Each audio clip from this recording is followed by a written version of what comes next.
Hello everyone. Magandang umaga po sa mga nandito sa Middle East, sa my fellow OFWs. Good morning. And to all OFWs around the world, magandang araw po sa inyo. Today is January 30, 2021. Malapit na po matapos yung January. So we are now going to February. So sa mga nasa Pilipinas, magandang tanghali po sa inyong lahat diyan. Kumakain na ba kayo? No? It's already 12 o'clock in the afternoon. No? So, kumusta po kayong lahat dyan? No?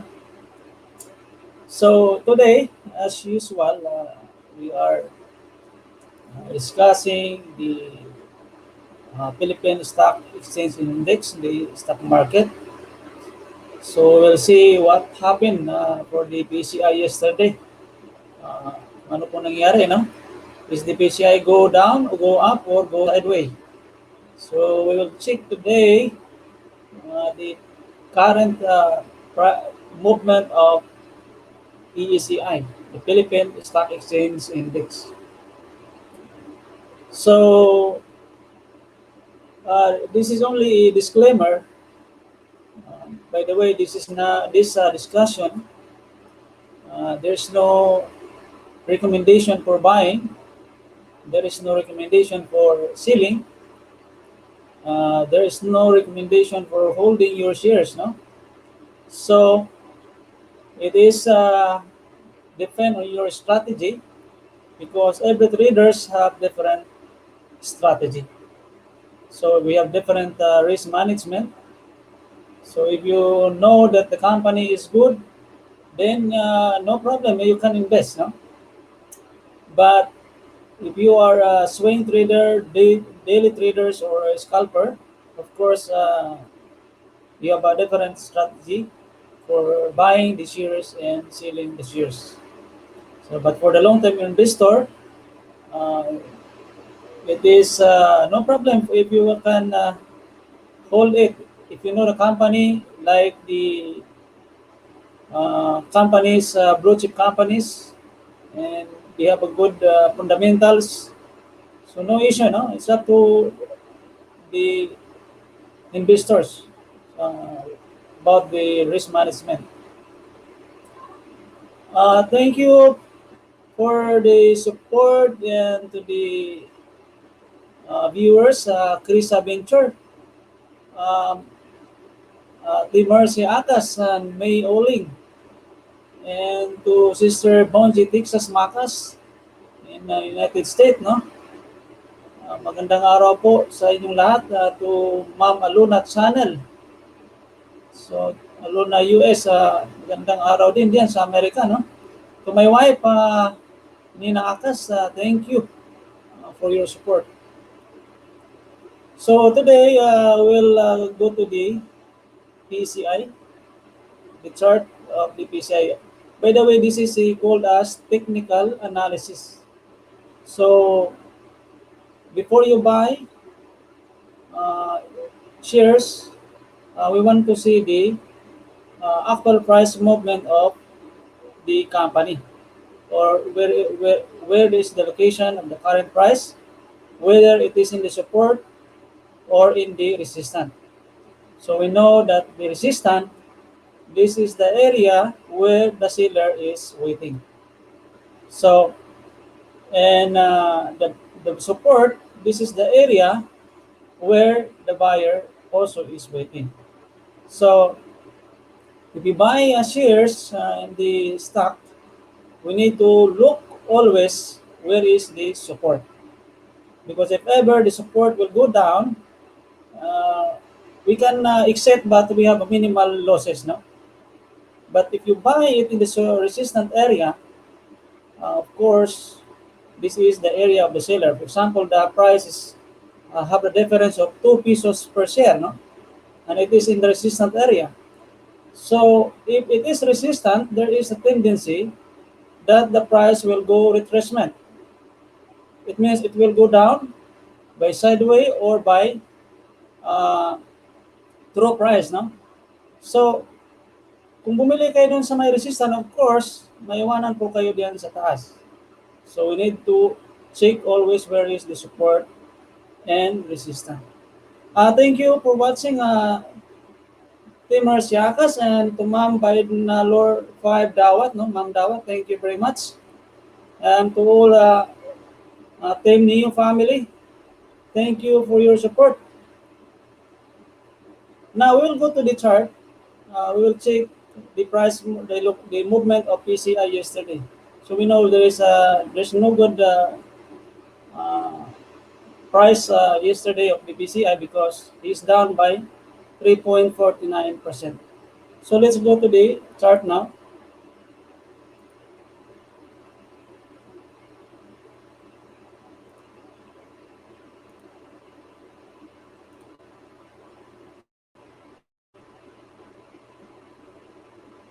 So let us check the PCI. So PCI is going up to this level last January 11. But you see now the PCI is going down and breaking this exponential moving average 20 and 50. And now he is below the exponential moving average 200. So yesterday is down by 3.49%. So the purpose we are checking the PCI because as we discussed, this is the benchmark of the Philippine stock market. If ever the PCI will go down, most of the company will go down also. So even it is in the support, but the PCI is going down, there is a possibility that support ay ma-breakdown. So, iwas-iwas muna tayo if we buy shares, especially PCI is going down. So now, if you see the PCI, it is already in a downtrend.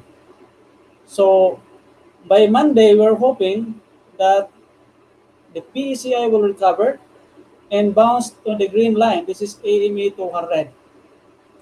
This is the last moving averages holding the price, the level of PCI. But yesterday, na-break po na yung AMA 200, this green line. So, na-break na itong green line, then we need to see if there is a bounce on this area. So, we'll check this line. Approximately on this area, we will see if there is a bounce in this area.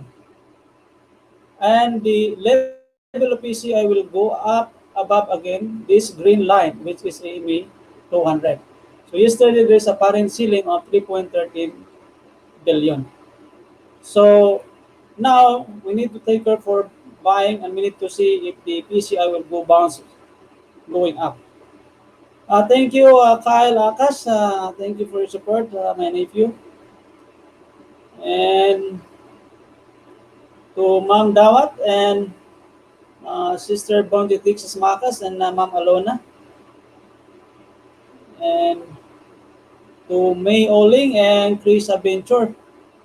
And to Francis Amparo and Kate Jason and A.K. Bordado and Christian Amlug and John Marching, no? So thank you very much. So for now, for me, my thoughts for PCI, we need to wait if there's a bounce going back above the AMA 200. But if ever PCI ay hindi siya mag-bounce, then it will go down and now it's become a weak trend. So we call it as downtrend. So we're hoping that PCI will recover on Monday. So now let's go to the first request. This request is only for insight, but this is not recommended for buying or selling your shares. As I said, this is only for educational purposes. So we need to study the support and resistance. This is the very important here in the Philippine stock market. Shout out to Ralph Levy Morano, Maynard Castro, Ivan Dave Bakeri, Kindy Mirias, and Dave Maipan, and to Patricia Shasat and Manny Davis.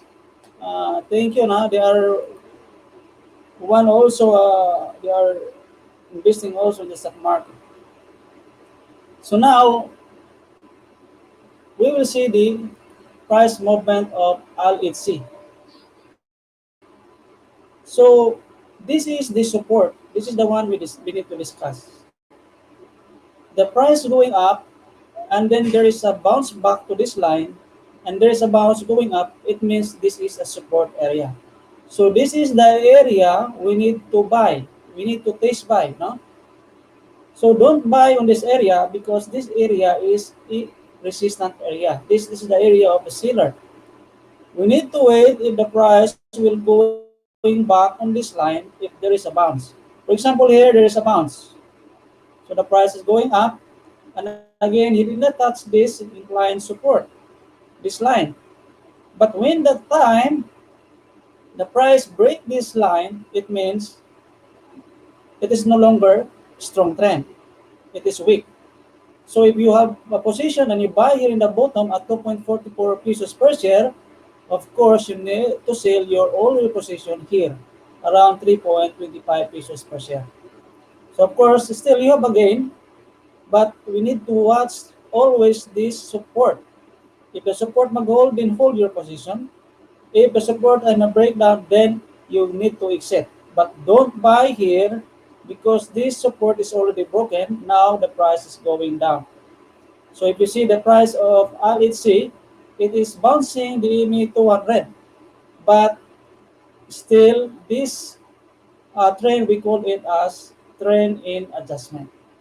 But for me, my own personal point of view, if I want to buy Allhc, not for now. I will wait if there is a bounce of the price going up above all the exponential moving averages. This blue line, red line, orange line, and green line, we call it as moving averages. So if you notice here, when the price above all this line, the price continue going up. When the price is going down on this line, the price is going down. So I need to wait for me. I need to wait if the price will going up again above all exponential moving averages, and it create a bullish pattern. So this is my thoughts for Allhc. Don't be aggressive in buying for Allhc now because it is now in trend in adjustment. So we need to wait if the price will going up above all this blue line, red line, orange line, and green line. So you notice the price it's going above of this line, the price is going up. So now for my recommendation, don't be aggressive. The market is going down. Uh, there's a possibility that that green line I'm a break ni Allhc, and if that happen, the price will go downtrend. So hintay-hintay muna tayo if the price will going back above all that exponential moving averages. So thank you very much, Ma'am Ma'am Dawat, no? And to Ma'am Malona, Kyle ACAS, and Team Mercy, thank you for support. So this is the stock market, no? We will study this technical analysis because we need to buy in a correct position, no? Because if you buy it in the wrong position, if the price will going down, of course you need to wait when the price will going back again. So if the price will going back 2 years from now, so what happened with our investment? We're buying on that, buying and buying, keep on buying, but we don't know the price. So we need to position in a good position. That's why this is very important to discuss this technical analysis. So now next Even this is Ayala Land, no? This Ayala Land company, if it is going down, of course it will go down. So we need to wait if all these moving averages will going up again, the price there. Thank you for watching, Madly Galang. Thank you very much. And May Olin, thank you for your support. So next request here is Bloomberry. So we know Bloomberry, this company is Bloomberry Resorts Company. Shout out to Henry Six Abonitalia and Jonathan Novo and Boots Barquez and El Espirito and Gary Carmona. Thank you for your support. Now, this Bloomberry Resorts, as we know, most of the company now related to tourism, uh, it is going down. We know already what happened. Because our tourism industry now is not very strong, no? Because of this pandemic. So the price is going down. Again, it is below all the exponential moving averages. I need to wait if the price will go up again above all exponential moving averages, and it will create a bullish pattern. Because now, the price of Bloomberry, if I draw a line here at the top, I will connect it all. It is in the resistant area. So there's a possibility that the price will hit on this line and there is a retracement. So for me, wait if the price will break this incline resistance. This is the area where the seller is waiting. No? If the price is going up here, there's a rejection. The seller is here and keeps selling their position. And then the price will go in retrace. Again, the buyer is here and then he post the price going up. When the price reaches this area, again, the seller is selling their position and keep selling, and then the price is going down. So this is the reason why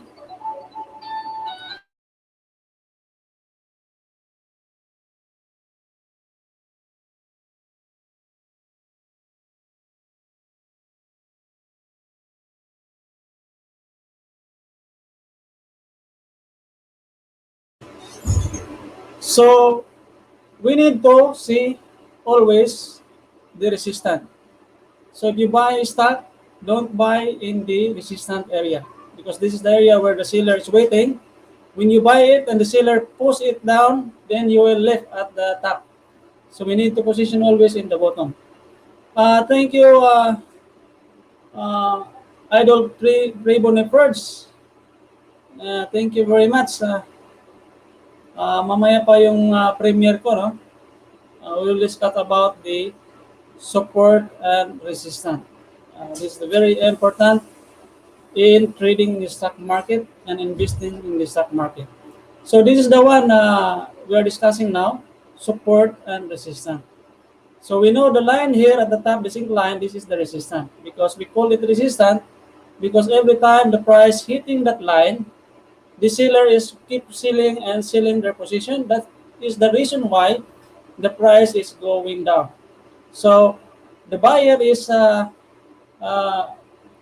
loser. No, the loser is the buyer because when the buyer push it up, seller is waiting there and sell their position, and the price going again retracement. So for now, my thoughts for Bloomberry, I need to wait if there's a breakout in this area, and the price will go up again. All these exponential moving averages, these lines, this green line, orange line, red line, and blue line. So this is my thought for Bloomberry. Next one is DMC. Shout out to Engineer Edwin Bilan and Engineer Peter Dominic and Engineer Ryan Lasaka and Engineer Romontad and Engineer Cassius Lorono. No? They are one of the stock market also. So we saw DMC. This area here, the buyer push it up. No, the price is pushing it up, but that area is resistant area. So you see here, This is the resistance area here. But the price pushed it up, but the winner now is the buyer. So the buyer is the winner. So deposit the price going up. Now there is a rejection here. Of course, the seller is here. So if you buy here, then you know that there is a rejection here. This is the time you need to sell your shares and take profit, no? Put it in your pocket if there is a rejection in this area. But for now, the price continue going down.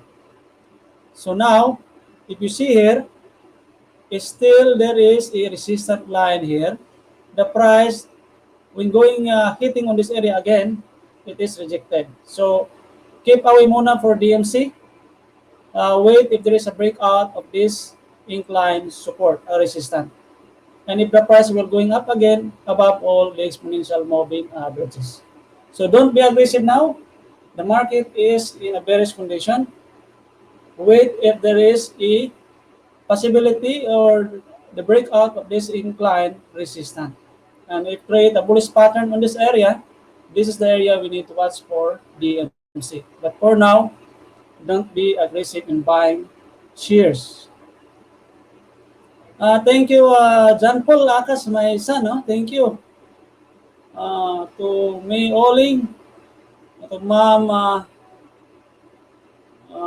Dawat, and to Ma'am Alona Channel, and to Idol Trey Boniferds. Thank you.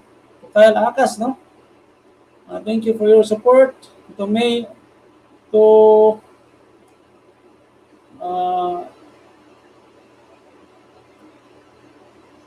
Krisa Venture, no? Thank you for your support. Now let's go to the next one is East West Bank, no? We need to see what is the current price movement of East West Bank, no? Shout out to Arlen Bruno and Franz Naboa, to Gary Carmona and El Espiritu. Thank you for your support also. To Engineer Casrichard Lorono and Engineer Lorito Corpus and Engineer Larry Amoges, no? Again, the same situation with the East West Bank, no? We know already what's the news about East West Bank. So the price is going up in this area, going up here, and then suddenly the price is going down. I don't know what happened. Maybe there is a bad news. When the price hitting on this area, there is a bad news happening with the East West Bank. And we know already, I know some people knows what's the bad news there of East West Bank. Okay, what happened with the, I think, I will not mention, but you know already what happened with the East West Bank. So that is the reason why, for me, this is one of the reason why the price of East West Bank going down. So now East West Bank is hitting this green line. This is the last exponential moving average we need to watch. And we need to see also that this incline support ay mag-hold. You know that this incline support ay hindi na po siya nag-hold. So wala na po itong bearing. So we can remove this one because this support ay hindi nag-hold. So now we need to see now this incline support kung mag-hold si East West Bank. But if not, I'm sure it will go down. And it will become a weak pattern or weak trend, or will become a downtrend. So we need to see if there is a bounce here in the MA 200, and if this incline support ay ma-break ni EW, then we need to see if the price will go up again all the exponential moving averages.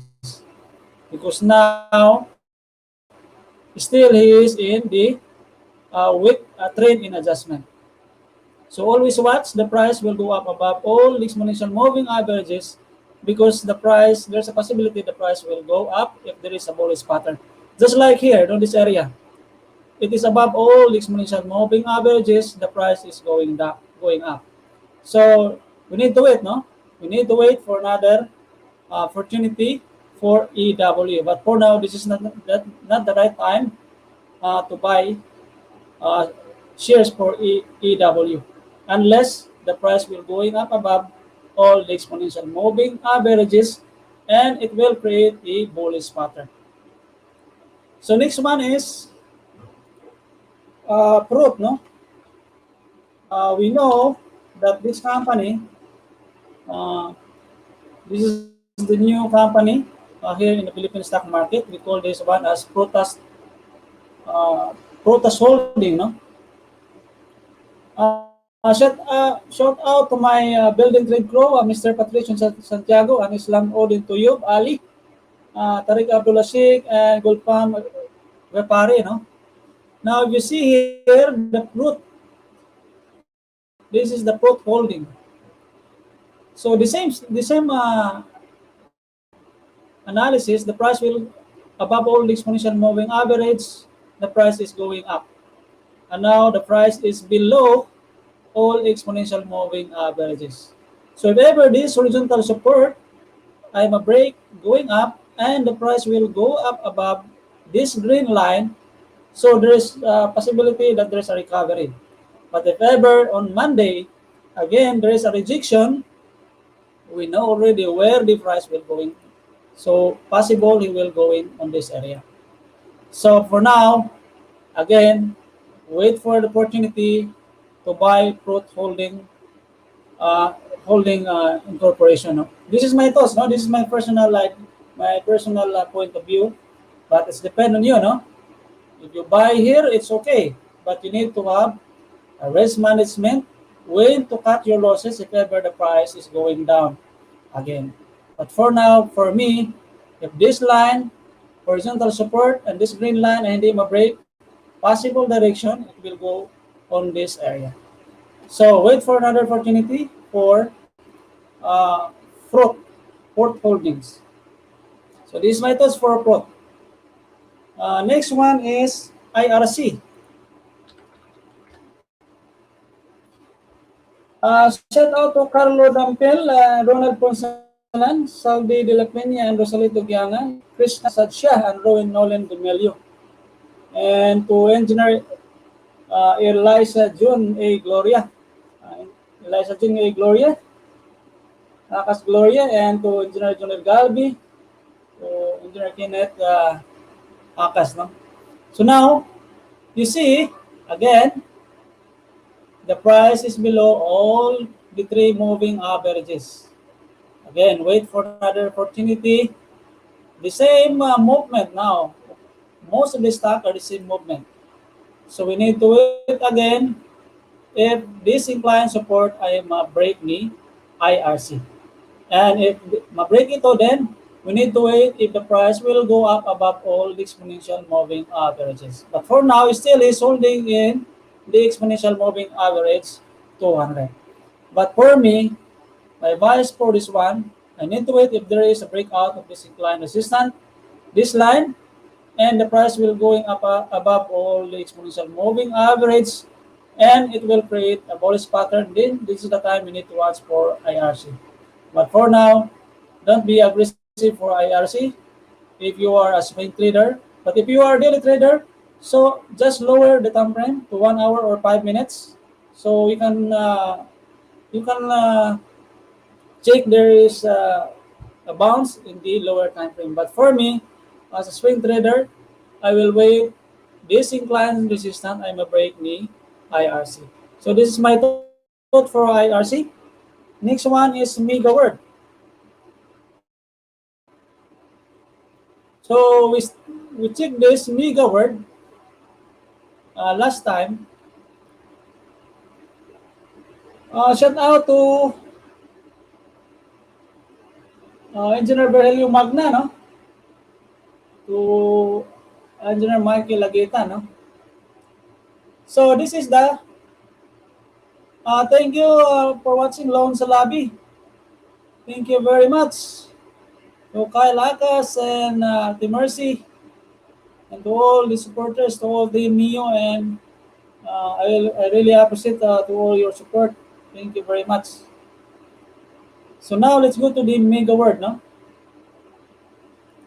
If we see mega word, this incline, we call this one as incline support because when the price hitting on this area, there's a bounce.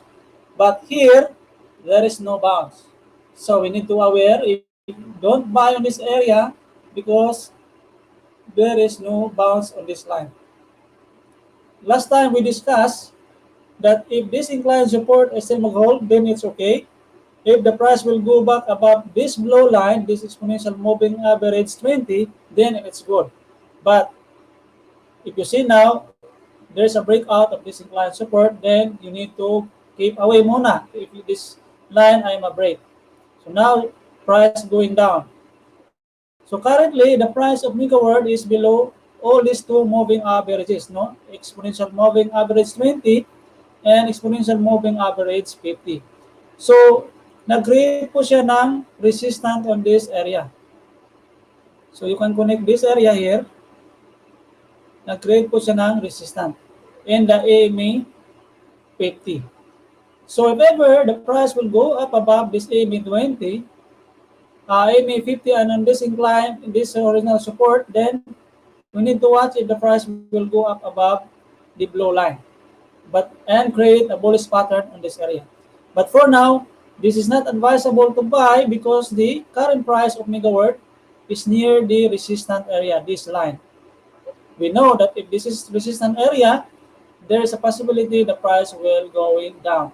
So if there is a rejection on Monday, of course, this price will go back on this line.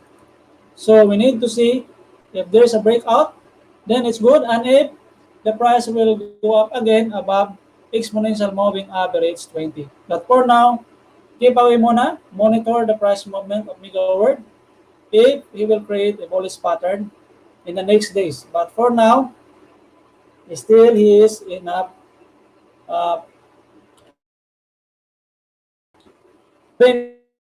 in adjustment. No? And the last one here, Semirara Mining and Power Corporation.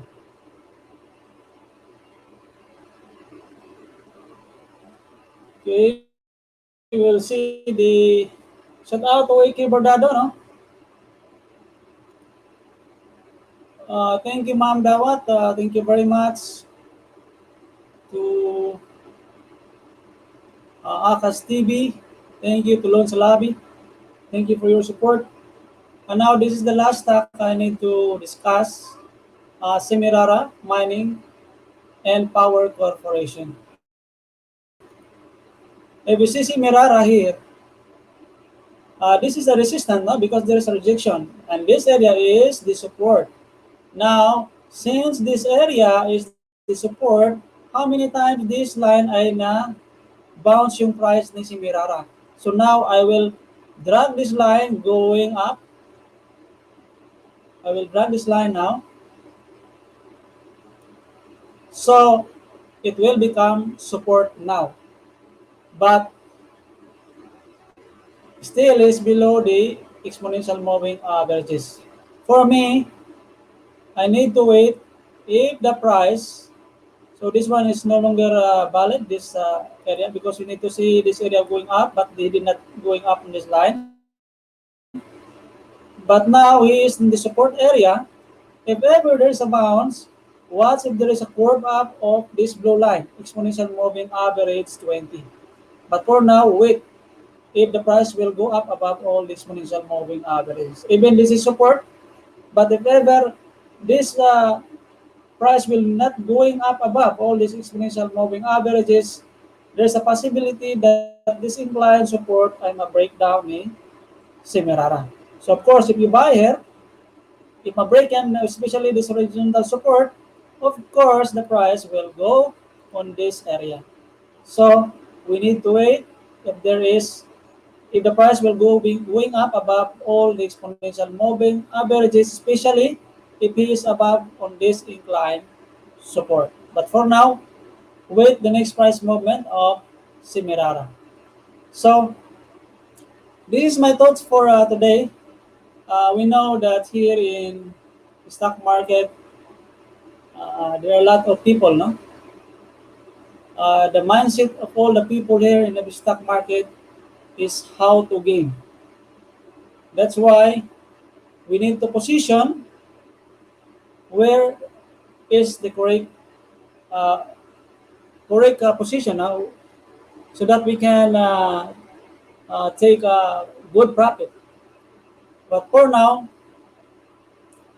uh, the market is correcting, and especially if we will not rebound from the EMA 200, the PCI.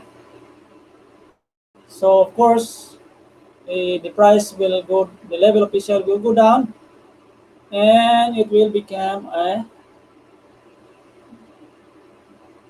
weak trend and will become downtrend. So I hope that you learned something about this discussion. And as I said, this is only for uh, educational purposes. We need to study well the support and resistance.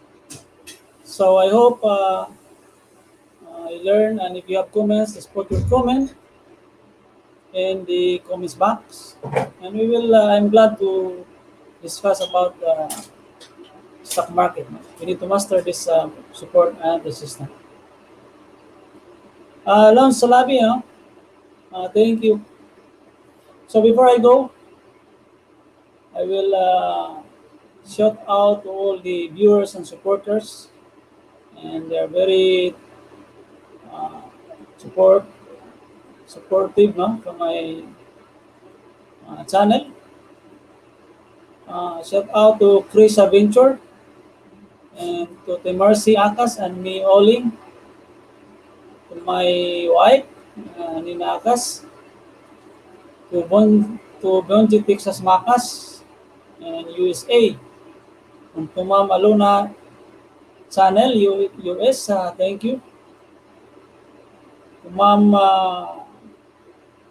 Baid na Lord 5 Dawat, thank you for your support. To Kyle Akas, no? My nephew. And to uh, Madly Galang, thank you for your support. To May it's Dilhain, thank you for your support. And to May Oling, to Idol Tribon Ferds, thank you. To John Paul, no? Thank you very much. And to Lone Salabi, thank you very much. And to Chris Menabolag and Cheryl 8 Mix Videos. And to OFW Dreamers Vlog. And to Explorers and to Team Neo, no? Idol Angles, thank you for your support. I'm very much proud, no? To all Team Neo family. Okay, I will not forget Team Neo family. So, that's all for today. And to Engineer Edwin Bilan also, thank you very much. And that's all for today. I hope you learned something about the discussion. And we need to keep safe always. Thank you, and God bless us all.